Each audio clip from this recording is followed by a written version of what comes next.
This was way back in 1987. I don't know if many of you were born at that time. Well, I studied in a convent school in the northeast of India called Shillong. My school name was St. Peter's. And until my high school, I was okay. But there was a problem. In 87, there was a big communal riot in northeast India, especially in the state of Meghalaya, where the Nepalese were targeted and were asked to leave their homes.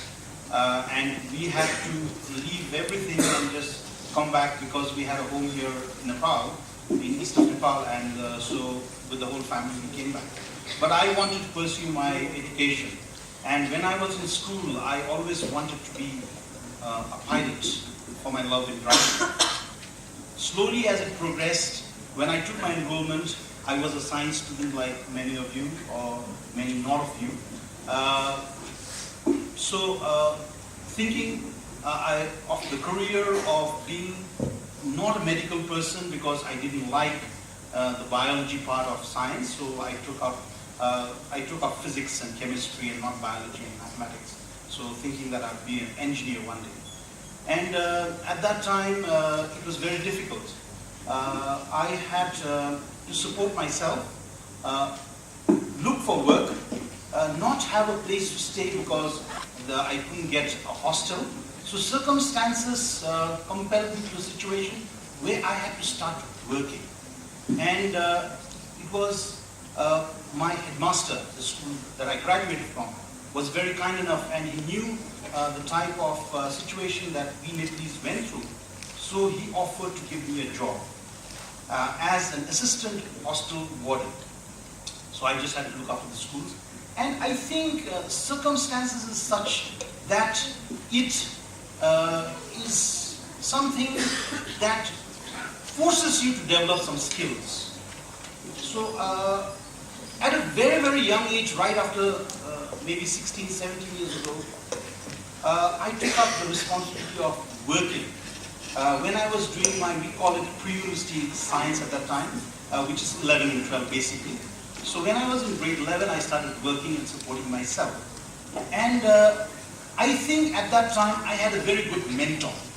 My mentor was my headmaster, who told me, this is the way you go to a class, this is the way you teach a lesson, this is the way you manage your time, this is the way you look after the students, show empathy to students when they are in their rooms, relaxing or doing their evening studies, So I think mentorship was very, very strong for me.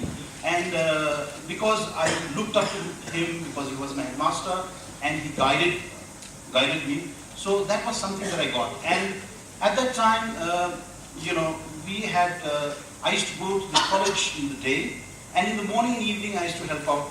That's how I supported myself. I got a place to stay as a boarding master, and that was the start. And I started being a teacher. But when, after I finished my 12, and then I wanted to go and do my, I couldn't go and continue engineering because that would require a lot of money. And then, so there was a turn on what I needed to do. I needed to carry on with my work and at the same time not stop studying. So what I planned to do at that point of time was, there was no option but for me to change stream. So from science, I had to move to management. I had to take up commerce because BCom was the only option which had classes in the morning, and then I could work in the day. So then from science I went to management. I graduated, I did my honors, and after that I felt the love of teaching. And I did my master's in education. So I'm a science person, a management person, and a person with some humanity experience with education. So I think circumstances puts you, has taught me life skills, and whether it be mentorship from my mentor or learning to communicate, to put things in the context, because the way I got my job was because of my situation, and I was able to convince my headmaster of my situation that I was in. So I think one very important component when young graduate like you go to the job market is to be able to communicate, is to be able to pitch yourself in the way that you actually are. And That is a very, very important skill that I've learned myself.